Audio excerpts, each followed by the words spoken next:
answers? I think I'm entitled. You want answers? I want the truth! You can't handle the truth!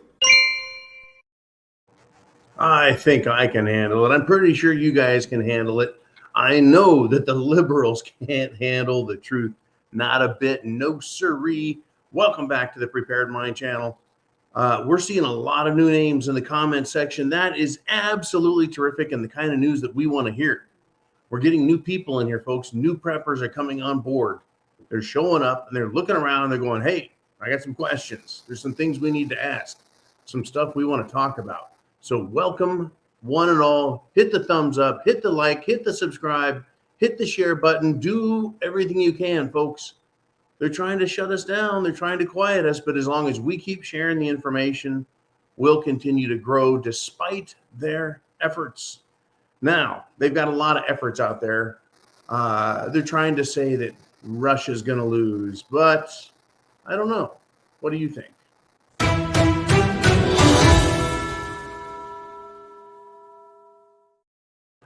Didn't I just learn today that Russia is supposed to be slowed and weakened as a result of the protracted fighting, right? And that Russia wouldn't be able to replenish their missile supplies. I guess that was maybe a mistruth, but certainly a barrage of cruise missiles just blasted the living shit out of Western Ukraine, plunged Lviv into darkness, right? Because it knocked all the power out. So I guess this thing about Russia not having weapons sufficient, that it would wear them down, right? I guess it was all a lie. And, you know, I'm aware that it's going to take weeks to replace those weapons or months, not days. So the weapons are probably stockpiled, right? But having started this months ago, wouldn't Putin and the Kremlin intelligently have begun manufacturing weapons a long time ago to replace these? You know, and Biden told us that Russia was planning the invasion. So wouldn't Russia also plan the replacement of these weapons that they were going to use? And we can never get the real truth, the whole truth out of the mainstream media. We won't, but we'll certainly get what I like to call little pieces. Little pieces. Now, here is a little piece, right? Food bank demand has once again soared. Now, last time I talked about food banks, it was when I was in the RMZ, and I was reading about everywhere around the world where people weren't at work, they weren't getting paid, they weren't getting their checks from the government, the so-called promised, we'll cover your back checks for this lockdown bullshit checks. No. And so the working poor, middle class, they were in line with their SUVs at food banks to get food, handouts. Well, once again, folks, demand is coming on, but this time it's not out of work. It's inflation, folks. It's inflation and I guess shortages maybe, right? Food shortages and inflation. 1 + 1 equals, oh shit. That's the math that I'm used to dealing with, folks. Very simple looks and peeks at things. Now, does that mean everywhere everyone needs to go to a food bank to get food? No. No, it doesn't. Does it mean there are problems and they're starting to show, starting to get worse? Yes, we've talked about, and even El Presidente Biden has talked about food shortages. They haven't wanted to talk about inflation, and they try and blame Putin for it. Yeah, Putin. He's at the Federal Reserve messing things up. Yeah, Putin, it's his fault. Right? We've talked about these things, and they will incrementally get worse. Incrementally get worse. Now, back to Russia. I've been told, we've all been told now that Russia is going to face a coup d'etat after Putin gets defeated in Ukraine. Now, the Interior Minister's advisor has written this. Here's the quote. Historically, Russia collapses after a military defeat. The Russian authorities experience coups and destruction, says Andrusev. Now, I guess we're supposed to just believe that this person is a member of the Russian Interior Minister's cabinet. No, this is a yahoo.com news story, and they don't say who this guy works for, right? But they do say he is an academic, which means he's an egghead. Wasn't it an academic that said in the United States 5 million people are going to die of cerveza bug? Weren't those academics eggheads saying things like that? 5%, 10%, 20% of the population is going to just keel over, right? So this egg-headed academic says, I don't rule out a coup after Russia is defeated in the Ukraine, right? And by the way, who said Putin is going to lose this, right? This is the stupidity of the mainstream media and their propaganda campaigns, folks. They're transparently pro-globalist and they're lapdog tards. We get it, right? But this is what they approach everyone else with, this propaganda. But we can do the math, folks. 2 plus 2? Yeah, you bet. That's SHTF. I just look at everything and I add it up, right? We critically analyze everything. You, I, all of us. I get great emails from people, messages saying, look here, look there, take a look around. What is happening? Now, something else that's happened lately, they don't like the fact that you and I can talk, right? The Disinformation Bureau, the Ministry of Truth, right? Apparently, the White House needs to address this. And they said that they're going to be nonpartisan and apolitical. Really? Nonpartisan and apolitical? I don't know about that. Have you any idea how successful censorship is on TV? Don't know the answer? Successful, isn't it?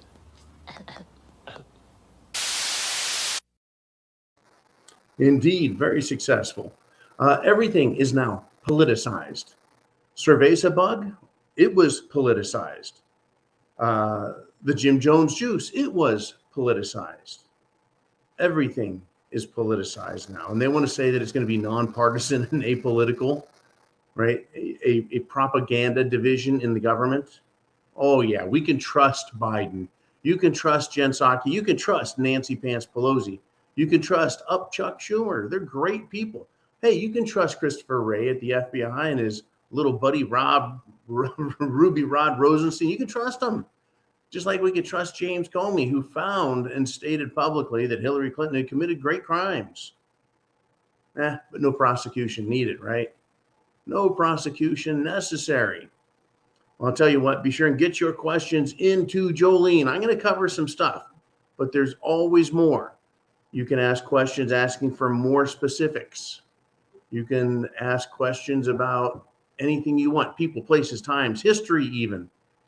Because like this guy that says, in Russia, when they fail, there's always a coup d'etat. And this guy pointed, this egg-headed academic points to the fall of the Soviet Union as a defeat, as a battle or a defeat war. And yeah, well, unbelievable the way they go with this. Unbelievable. You know, you want to talk about defeat.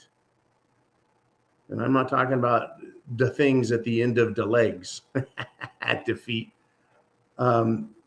The left is defeating themselves. If we had a mainstream media worth a shit, and we don't, if we had honesty anywhere in this country, and we don't, we could get truths like this.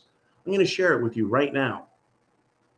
The left would have to run away and hide in disgrace because of this exposure. Are you ready? You've heard of Jekyll and Hyde. How about Jekyll and Biden? Two seemingly completely different creatures, right? A good Biden in 1982, he voted for a constitutional amendment, not a law, not a statute, but a constitutional amendment to overturn Roe v. Wade, the landmark abortion law, and make it a state issue. That's what he wanted to do. That was Biden. Now the Jekyll animal we have in the White House, or rather a Jaggle, Jagoff, whatever you want to call him, right? He's 100% changed his mind. He's 180 degrees going in the other direction. It's all abortions all the time for Democrats now. But yeah, folks, 40 years ago, that's how long this decrepit old fool has been screwing around in Washington, D.C., actually longer than 40. But this is what he said 40 years ago, right? That's what he voted for, folks. Jekyll and Biden together again. What good buddies these guys are, huh? Unbelievable. You can trust Biden. He knows what he's talking about now. We're going to seize their yachts, their luxury homes, and other ill-begotten gains of Putin's kleptocracy. Kleptocracy and the guys who are the kleptocracies of Putin's kleptocracy.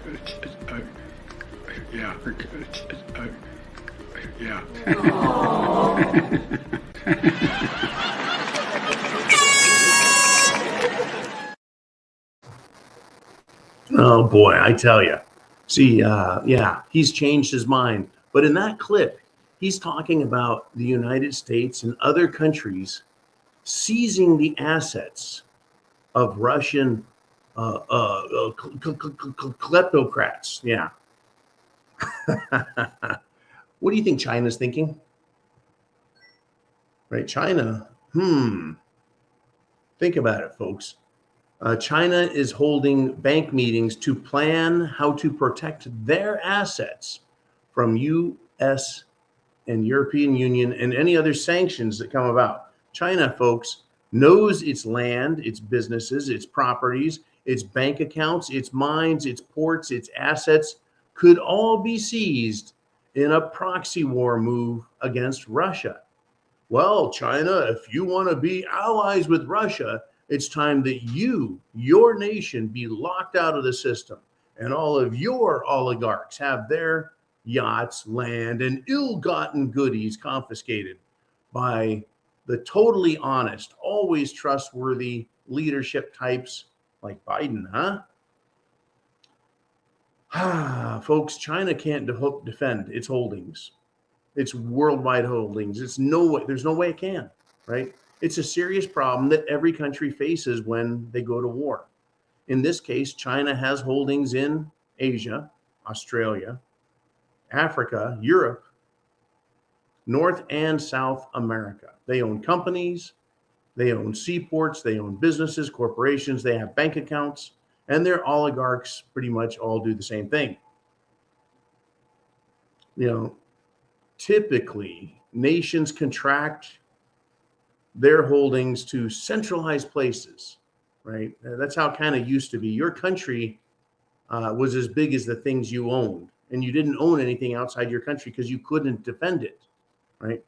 Now, in the last couple hundred years, with the advent of fast international travel, jets made it even better, and having a fast or a quickly deployed military allowed countries to defend their assets, their, shall we say, colonial and imperialist holdings.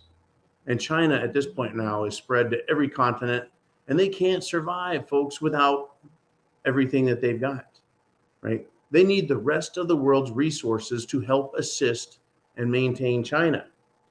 So China, all of a sudden, doesn't sound like they're invincible, because how long can they last? How long can they last without the minerals and metals that they mine out of Africa? Australia. How long can they last, folks, without food coming from Brazil and other countries? How well can they defend their ports that they've purchased? I believe they bought ports in Italy. I think they own a couple ports here in the United States. They're the port authority. Wouldn't surprise me. Should it surprise you? How are they going to defend that if all of a sudden they become a stated enemy of the globalists and their proxy puppet stooges like Boris Johnson and of course, Jekyll Biden? Look out, folks. China is now holding meetings. They got to figure out how to protect themselves, how to stay in the game. And truly, I do think this is one hell of a big game. We got some incredible stuff going on here. Now on the other side, I don't want to make it sound like the European Union, the United States got their shit together and they know what's going on, because they don't. They really don't, folks. The European Union now is talking about making exemptions for certain countries that want to continue to buy Russian oil. And of course, to buy that Russian oil, they've got to use the Russian ruble, or it's a no-go, no dice. That's interesting, huh? Well, I really did believe that nations were supposed to be sovereign always, even under the EU arrangement. But the European Union has sought to use its bureaucratic political control and threats of sanctions and financial punishments to make countries behave as it would wish them to. That's interesting. It would be like your bank coming to your house and saying, I don't like how you arrange your furniture. We're going to move it the way we like it, or else we're going to freeze your account. We don't like the color of the walls in your house, so we're going to charge you $10,000 and repaint it for you. I mean, that's what the European Union is doing. It's telling people how they need to live, what they need to do, what they need to drive, how their country needs to perform. Well, quite interesting.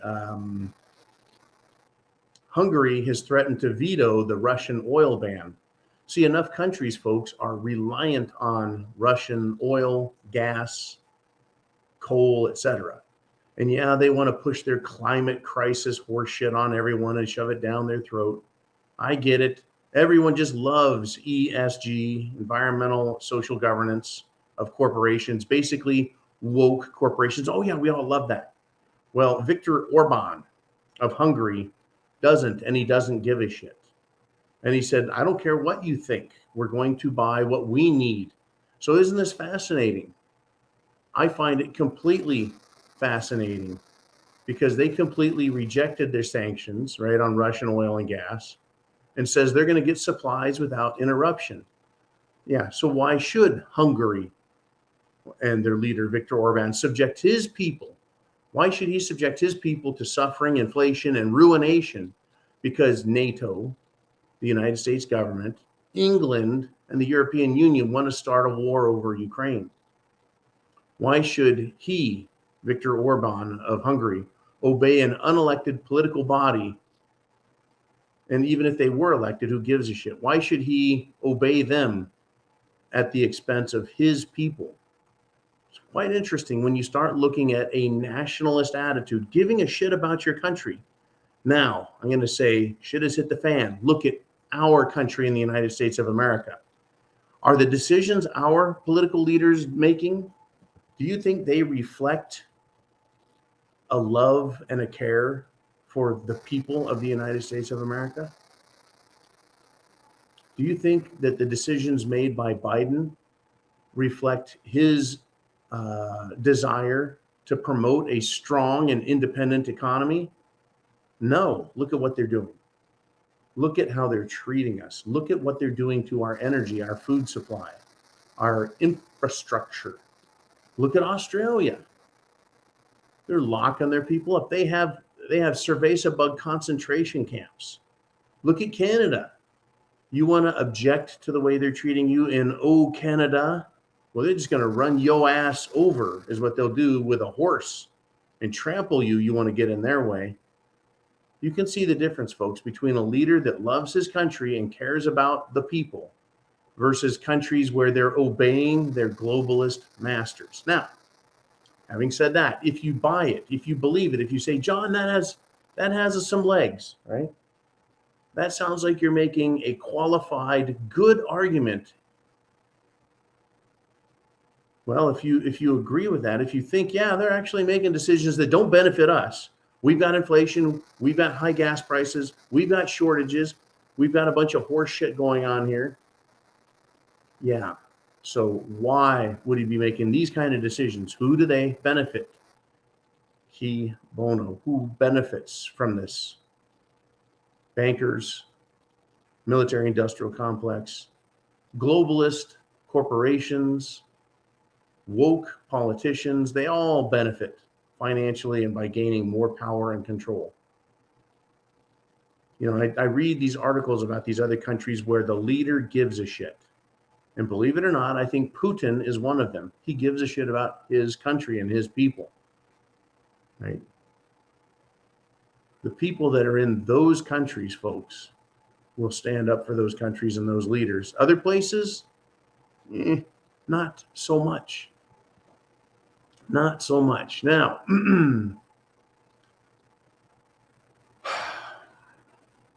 since I spoke to you last this morning, we have some issues that have developed. Back here in the good old US of A, they're calling for violence.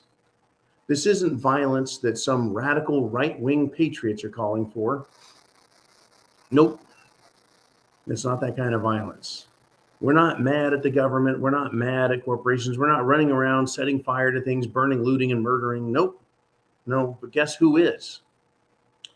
Demotards, Democrats, dumbasses, leftists, they're calling for violence following the Supreme Court abortion ruling that is supposed to be being handed down. Now, as I reported and discussed, and I guess we'll have to wait and find out the truth, is the Supreme Court is basically saying it is. And this was determined. They're not going to throw out the Roe v. Wade, but what they're doing is they're saying exactly what Joe Biden wanted 40 years ago. And that is that, well, the states all have constitutional republics, or at least they're supposed to be constitutional Republican forms of government, and they can decide for themselves.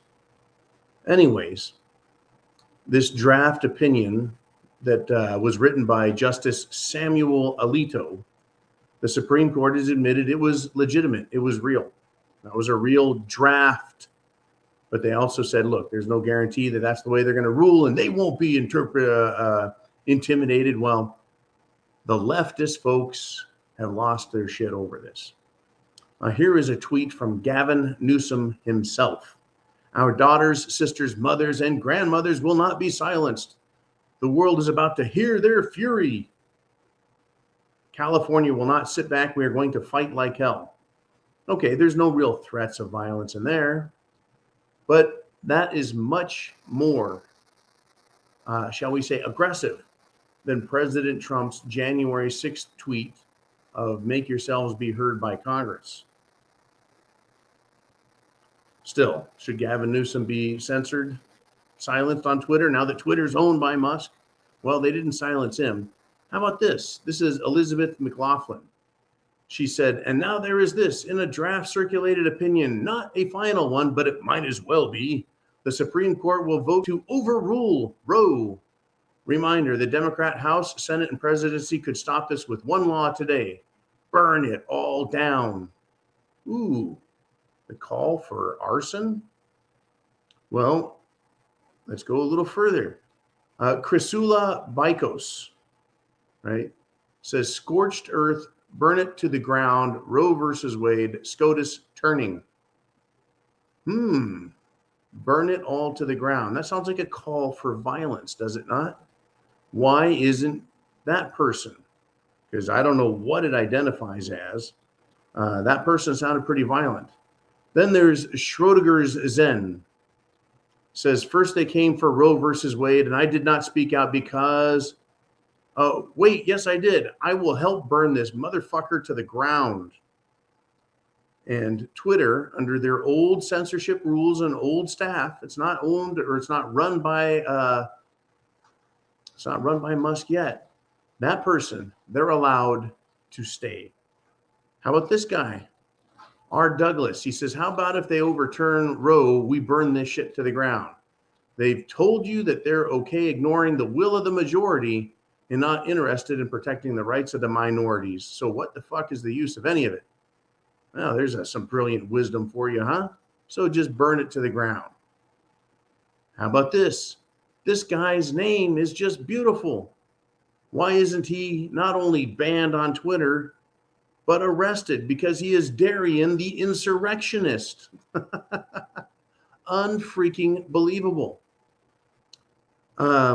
He was responding to somebody, and I'll read this other tweet as well. Say what you will, but the left really needs to understand to fuck this placating to the right shit. Political violence works. Leftists in America need to burn down the Supreme Court if Roe v. Wade is overturned. I guess Darian, who has a beard and a mustache, maybe he identifies as a woman and feels threatened. Well, we've got a response to that, and it comes from Profe, and he says, in Mexico, when abortion rights were up for debate, they marched to the presidential palace and attempted to burn it down. The Mexican government quickly decriminalized abortion nationwide soon after that. Really? In Mexico, really? A bunch of pro-abortionists showed up, and so they kowtowed to that in Mexico? Interesting. Yeah. Wow. Now, let me stop right here and just kind of catch my breath, huh? I'm not hearing that these people have been taken off of Twitter, nor arrested by the FBI for threatening this. Darian the insurrectionist says 3 words here that I want everyone to take to heart, to listen and digest. He says, political violence works. I am going to agree with him 100%. Political violence works. It does not always work in your favor, but it has an effect. Am I pushing for violence? No, that would be against terms of service and community guidelines. I am not like Darian the insurrectionist left-wing libtard. I'm John, and I'm a peace-loving man. And you are peace-loving people as well. And that's why we don't resort to political violence, just because we're not getting our way on any one particular item. But this freaking clown here does, right? He says, fuck this placating to the right shit. They actually believe that, folks. They believe that because you are attending parent-teacher conferences and you are attending school board meetings, they believe that because you are sending text messages, phone calls, emails to your congressmen and senators and your state representatives and governors, they believe that the reason they're making their decisions is because of the noise you are making. I wish that were more true than I believe it actually is. We're making a difference, but they're not doing this to make us happy. Politicians do act out of fear. And the Supreme Court, yeah, folks, these are threats against them. And they're saying, you're not going to change our mind with your threats of violence. But we know that the cowards in the Supreme Court have told us that they refused to take up some issues during the protests of 2020 and then afterwards because they were afraid of violence. Violence does work. It doesn't always win, but it certainly has an effect. When the right, and this is a special message for Darian the insurrectionist, when the right finally resorts to using political violence, you are going to be amazed at how well it works. Let us move on if we shall, right? These people, folks, say burn it to the ground. They want to pack the court, right? Marco Natoro said on May 3rd, burn it to the ground, pack the court tomorrow. These fuckers aren't stopping at Roe. Burn it to the fucking ground. Wow. So they are instantly calling for violence, folks. What do you make of that? Do you have food, water, shelter, clothing, medicine, means of self-defense? Do you have a plan? Do you understand the 10-mile radius around you will become much more important when you start hearing about people walking down the streets with torches and pitchforks and bullhorns yelling at people's houses, telling them to support them or else, give them food or else? There's you. And then there's this 10-mile radius, 10-mile radius around you. That's your world. When things get nasty, you need to know what's going on in that 10-mile radius. You need to know who lives there, what businesses are there, et cetera, et cetera, et cetera. Being prepared, having food, water, having the medicine you need, having a means of self-defense and a plan, knowing who your neighbors are and which ones are going to help you. There is a lot to consider here, folks. There's a lot. Let me go a little further. A bunch of people have written, the protesters outside of the Supreme Court, they put up barriers. after this was leaked, they put up big barriers to protect the Supreme Court from any attempts at burning it. It's a pretty large stone edifice. I'm probably thinking they're not going to be able to burn it to the ground, but they could certainly reduce it to some smoldering edifice-like things. Anyways, let me move on. They put up barricades. Both pro-abortion and pro-life people were there protesting, screaming, yelling, and neither side backed down. There was some violence. The police apparently stopped it. But the screaming of fuck Alito, that would be Judge Alito, Supreme Court Justice, and also fuck Joe Manchin, right? Because these screeching harpies, these Democrat whiners were outside the Supreme Court making a fuss. But they're screaming, fuck Alito, right? I thought saying, let's go Brandon, was so disrespectful and so over the top that any person, right, they should be ashamed of themselves and they should be kicked off an airplane or removed out of a business for wearing a shirt or a hat that had that logo, because it's so wrong and so disrespectful. And just coming out and saying, fuck Joe Biden, that was sacrilegious, right? Because he has magical powers to heal the world. If anyone could just understand him, right, Jen Psaki? You idiot, right? But fuck Alito is fine. See, it's all about politics, right? The disinformation bureaucracy that they're starting is about controlling speech, about punishing free speech, about intimidating people, scaring them so they won't speak. Oh, by the way, fuck Joe Manchin. He is a Democrat senator. What is wrong with these protesters? And there's a difference, folks, between protesting loudly and acts of violence. And to say, well, it was mostly peaceful. Remember that shit? Get ready for it, folks. Just in time for election 2022, bring on the protesters, the fires, the looting, the beatings. Bring it on, folks. Get ready. Get your popcorn and your drinks ready. Pull up a seat in front of the TV and watch stupid go. That was my Casey Kasem voice, if any of you know who Casey Kasem was. Oh my gosh. Well, I'll tell you what, I've got my half hour in. I think it's time to get to some of your questions. If you got a question, comment, statement, a person, a thing, an event, history, future predictions, preparations, whatever you want to talk about, I want to hear what you have to say. So let's get to it. Are you ready?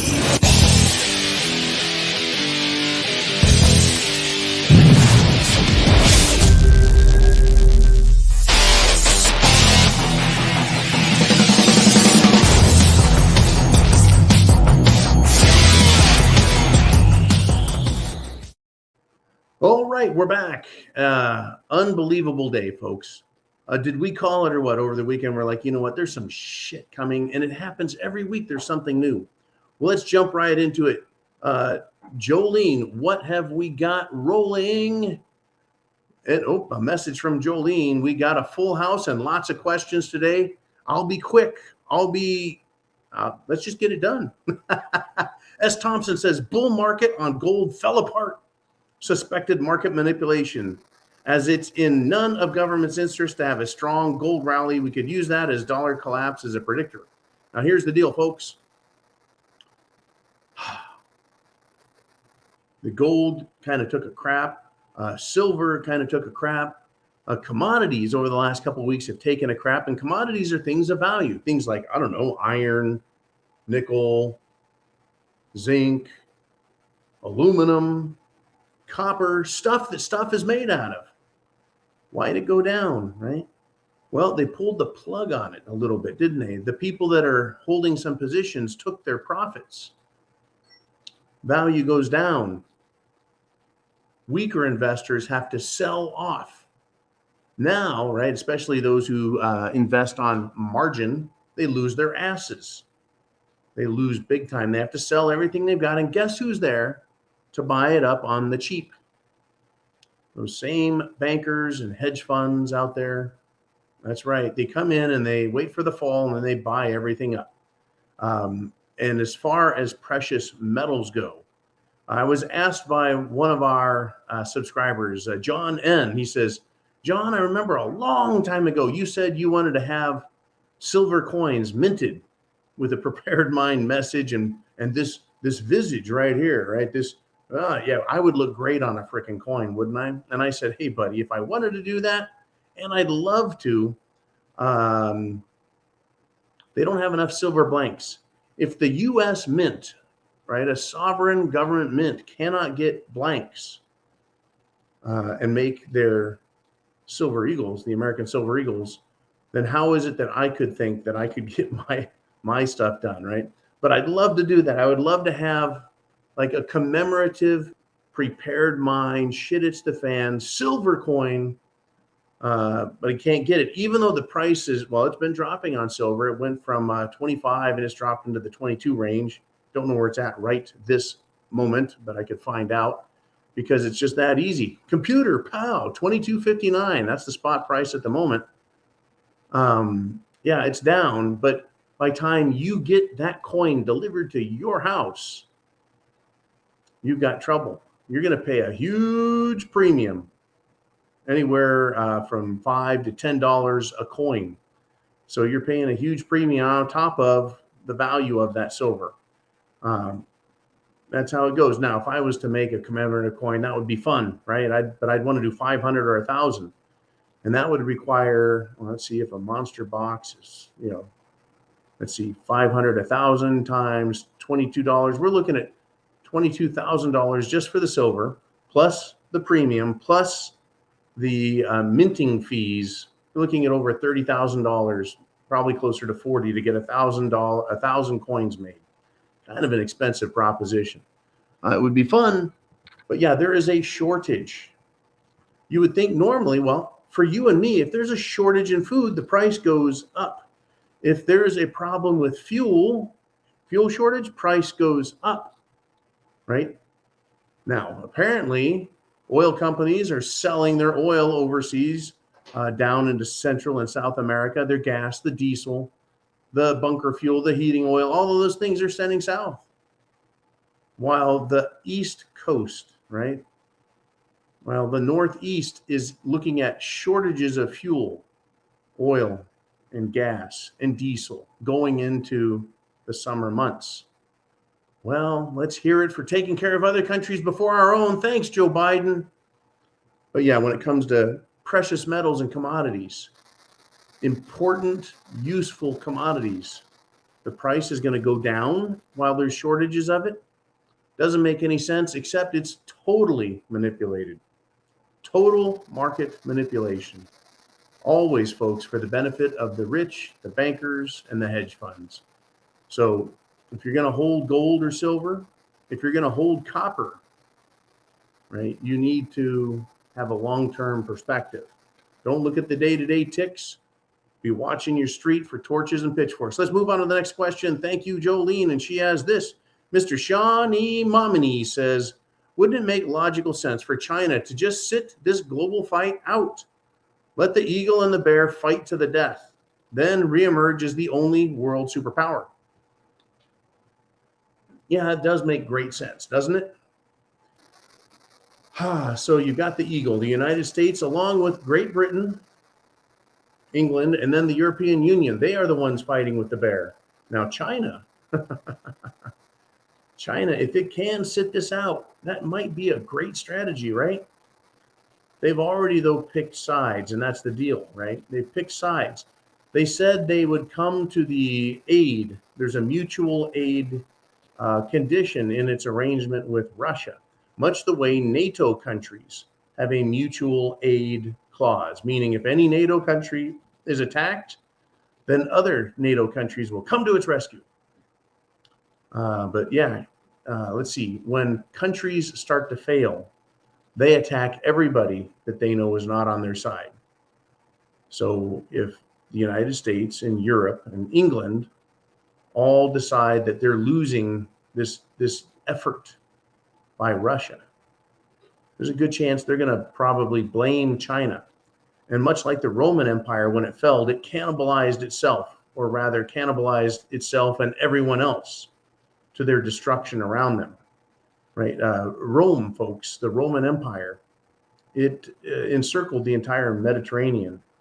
What's fascinating about this is they would send in the Roman garrisons, the phalanxes, the troops, everybody, and they would completely destroy the military, but they would keep some garrisons there, some military, but they would let those countries run as normal as possible. Their agriculture, their mercantilism, and then Rome would tax them, right? Give unto Caesar what is Caesar's. Rome would tax them.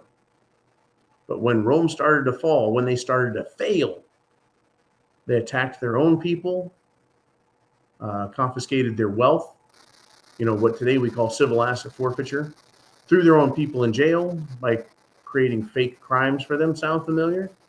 But they also went and started overtaxing and attacking countries that were basically their allies, right? Their imperial colonies, Rome's imperial colonies, part of the empire. They went after it. Now, right now, the world is the global empire, and China's in it. And the world sees China as having a lot of resources, a lot of property, a lot of power. It would be smart for China to stay out of it, but if everything else fails, those resources that are available, other countries, right, or with sword in hand, will go and try and take that from China. China will get sucked in if this becomes a world war. Even the United States of America in World War I and World War II, after politicians promised they wouldn't involve our country, ultimately and eventually, the United States of America was dragged in to fight. Tried staying neutral, tried playing Switzerland, didn't happen. Now, speaking of Switzerland, Sweden and Finland have said they want to join NATO. Now, like Ukraine, Finland has a long border with Russia, and it's probably the longest border, but it shares a border with Russia. If Finland wants to be NATO and they want to move in bases and nukes, what do you think Russia is going to think of that? Now, the one difference between Ukraine and Finland is Finland was never part of the Soviet Union. It wasn't part of the Soviet Union. So the Finns aren't part of that agreement with Russia where they said they wouldn't bring in nukes. Still, with the aggravation situation that we have, there's a good chance Russia could say that won't happen or we're going to invade. Now, get this. The Pope of the Catholic Church has finally kind of opened his eyes, and he says that NATO started the war in Ukraine by, quote, barking at Putin's door. Even the Pope, who I am no fan of, even the Pope has decided to speak the truth on this matter. Unfreaking believable. Can China stay out of it? We'll see. They would be wise to stay out as long as they can. And America, it came into World War I late. It came into World War II late. And the war was not fought on American soil, but instead was fought in the Pacific, in China, in Europe, in Africa. And those were smashed and mauled into little pieces. America didn't have to rebuild. If China can stay out of this and any fighting occurs elsewhere, then their country and their infrastructure will stay in place, and they won't have to pay to rebuild their country, and they would come out of it much better off. Let's move on to the next question. Jolene, I know I'm a little long-winded. We got Momzapink13. It says the U.S. is facing both fuel shortages and food shortages. That's correct. So should we be using what's left of our valuable farmland to raise more corn to produce ethanol for fuel, or to raise more food? I tell you what, number one, we need to stop plowing under our farmland and building suburbs on top of it. I've seen enough of that in Sacramento, and it's heartbreaking to see. Productive farmland should not be paved and concreted over. Now, when it comes to ethanol, I think it is a piss poor idea. Ethanol, folks, is a energy negative component of our fuel system. In other words, it takes more money, or rather it takes more energy to convert corn into ethanol Takes more energy to do that than the energy you get out of the ethanol itself. Another way to say that would be to use this as an example.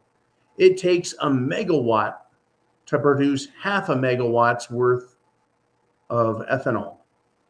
You just don't get your energy back out of it. Now, they claim it's going to clean up the air, and ethanol is supported by government subsidies. And I don't think that's changed because it is energy negative. It's energy negative, and it's required, right, to put that crap in our fuel. It doesn't run better. It gets shittier gas mileage than regular gas. But it was a way to make corn surpluses, give them something to do, right? Well, yeah, we seem to have food shortages. We're going to have fertilizer shortages, which means every acre of corn is going to yield less produce. So we really want to keep burning that. Oh, folks, the wheels of government turn very, very slow, right? They do. So they're not going to move on this quick. But you know what? There's a the government of the United States, the Senate Judiciary Committee is having a hearing on ethics and accountability of Supreme Court. Really? What a coincidence, right? The government that can take action immediately, well, they will when they want. Otherwise, the government, they seem to take months and months to address any problem. And then fix it, well, that's a whole nother question, right? Only if it suits their agenda. Is it coincidence, folks, that Congress now wants oversight of the Supreme Court? Yeah, my ass. All right, what do we got next? If we got a full house and we got a full boat of questions, and I love it. We got David. He says, Mexico will be hit hard by the food shortages. The U.S. will see higher prices, but not starve. Illegal immigrants will soon be classified as refugees. Well, these are going to be unprecedented times, David. Yeah, any country that can't feed its people, the people leave, they're refugees. Any country where the people are being abused by the government for political reasons or ethnic reasons, they have a different classification for them. Right? It's incredible how they put a different label on things, so we feel like they're a victim. Right? They're a victim, a political refugee, a refugee because of famine. We have to let them in. We have to take care of them. We can't let them starve. Well, here in America, we're going to be hurting pretty damn bad. It's already started. It's been started. It's been going for years. People have been getting by on credit cards and working whatever jobs they can. And now we've got this other attitude in America where people are like, fuck it, I quit. And there's a lot of that going on this month as well. A lot of people are John Galting. Yeah, they could call them refugees, Dave, and bring in even more of them. That would make our plight, our difficulties even worse. Oh, I'm going to love paying even more taxes and higher food prices just so that we can have more people here, living off Uncle Sam's tit. Okay, let us move on. What do we got next? We've got Latin American preparedness. I bet he says a chip shortage has been reported. Evidently, plenty of chips are available for the weapons used for war. Could the military have priority for chips while everyone else has a chip shortage? The answer is absolutely yes. Now, the chips that we're hearing are a shortage. These are computer chips, folks, not tortilla chips, not potato chips. These chips that we need for our automobiles, for our toasters, our microwaves, our televisions, whatever these chips are needed for, they're manufactured, I believe, in South Korea, Taiwan, maybe Indonesia. But there's definite shortages because of raw materials, because of labor issues, because of, you guessed it, transportation, getting them on a ship to ship them to us so we can put the chip in the ship. Now, when it comes to the military, why can't we make chips here in the United States? Well, I'll tell you what.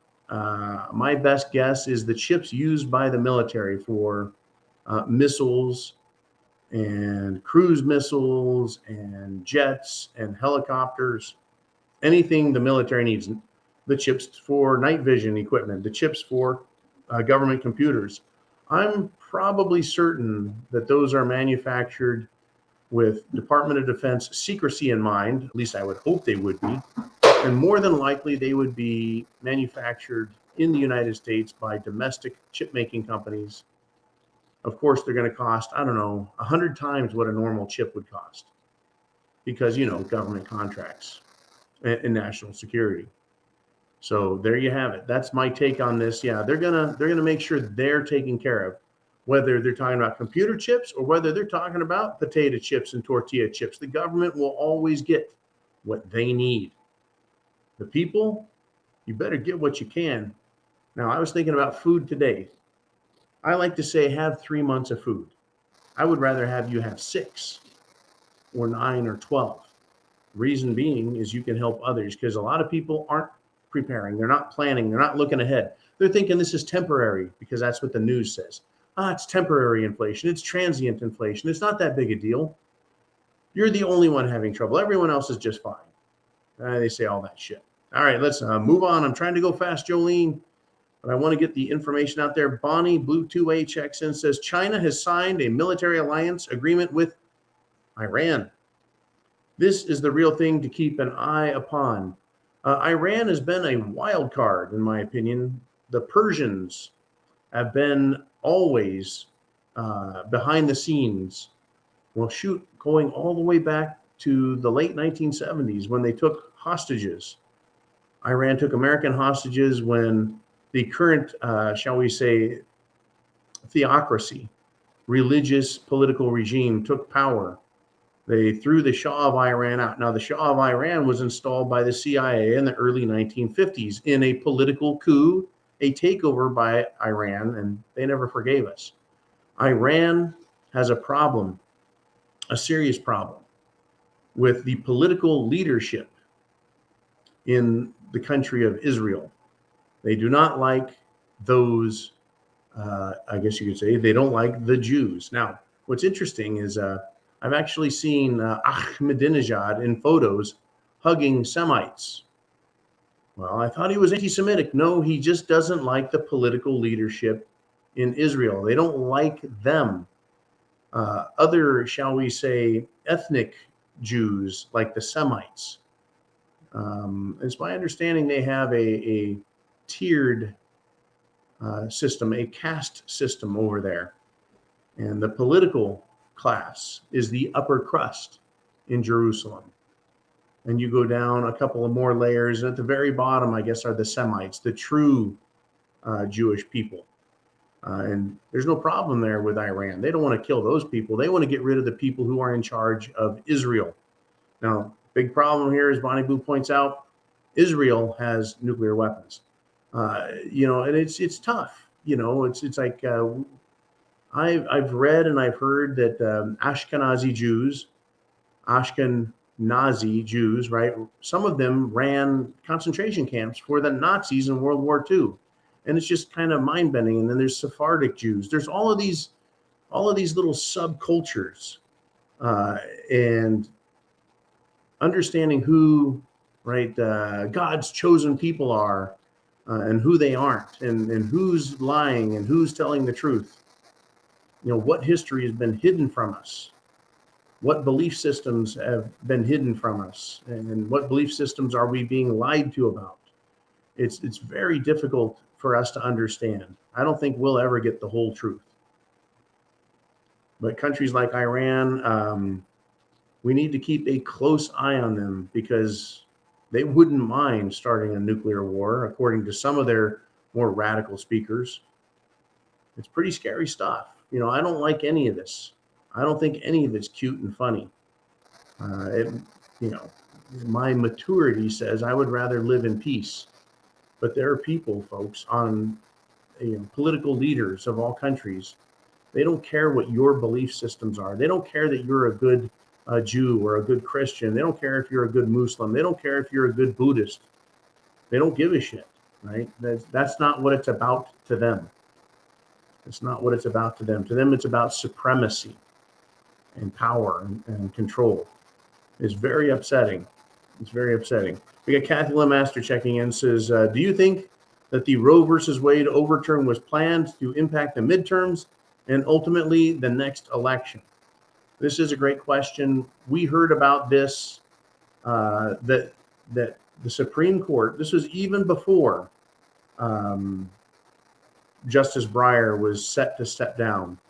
We heard that they were going to address this in one form, fashion, or another, that the Supreme Court was going to look at it. A couple of months ago, several months ago, Justice Thomas said, yeah, we're going to be taking a look at this. It's interesting that this has come up. It's interesting that there's enough votes apparently on the Supreme Court to not overturn Roe versus Wade, but rather to say this is a state issue, right? So yeah, people's privacy, whatever. But I like to ask the question, well, if it's your body and your choice for an abortion, isn't it my body and my choice for Jim Jones juice? Isn't it my body, my choice for everything else? This claim that the government has that because something threatens public health, they have a right to restrict all of your other rights, your right to worship as you see fit, to assemble peaceably, right? To keep and bear arms, to own property, to travel, et cetera, et cetera, et cetera.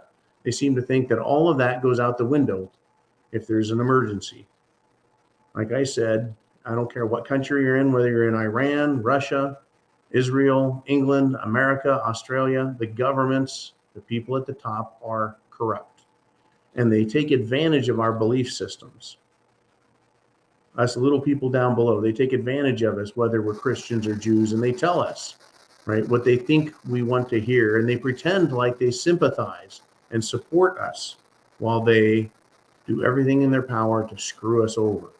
Ultimately, when your entire system is created and then supported by lies, it cannot stand, right? Because a lie ultimately will end up contradicting other lies. Right? A house divided cannot stand. Anyways, Kathy Lemaster, great question about Roe v. Wade. It just is here just in time to stir up the politics. Yeah, it's being used, it's being weaponized, but it's also something they want to talk about. Now we got Bill D checking in. He says, your thoughts on living in northern New England, New Hampshire, for example, for this upcoming disaster. Which upcoming disaster? Are you talking about the election? Are you talking about food shortage, energy shortage, fuel shortage? Which disaster are you talking about? My thoughts on living in northern New England, though, New Hampshire, is I would be fully prepared for winter and for summer. I don't know what we're going to get. Should you in New Hampshire be worried about BLM and Antifa? I don't really think so.